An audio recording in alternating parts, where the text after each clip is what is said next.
جو کسی کا برا چاہتا ہے وہ یقیناً اپنا بھی بہت نقصان کرتا ہے. اپنا نقصان کیے بغیر کسی کا نقصان کر ہی نہیں سکتا.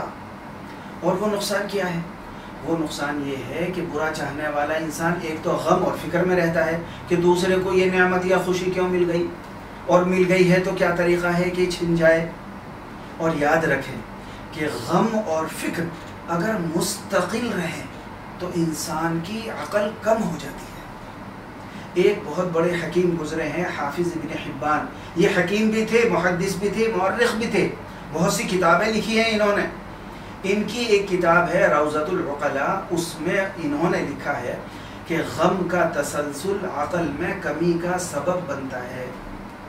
تو دو نقصان تو یہ ہوئے، کسی کا برا چاہنے سے عقل کم ہوتی ہے اور غم میں رہتا ہے. یہ بہت بڑے نقصان ہے انسان کے. تیسرا نقصان آخرت کا ہے کہ جب انسان کسی کا برا چاہتا ہے تو اس کی غیبت کرے گا، اس کی چھوٹی سی بات کو بہت بڑا گناہ ثابت کرے گا.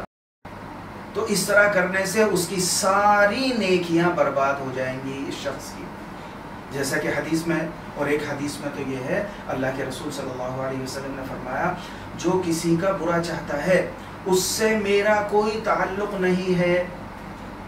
یہ آخرت کا نقصان ہے.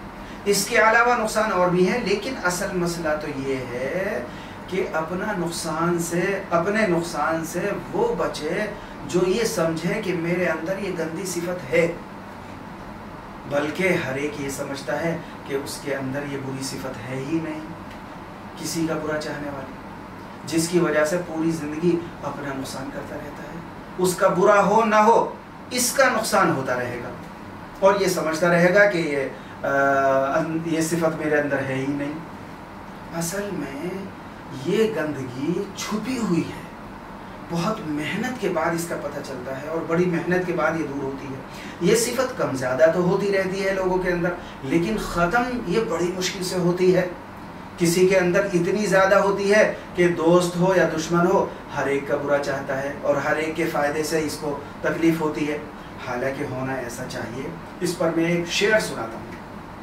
اپنے پرائے سے اب مجھ کو شکایت ہی نہیں، وہ کرے دشمنی مجھے کرنے کی فرصت ہی نہیں.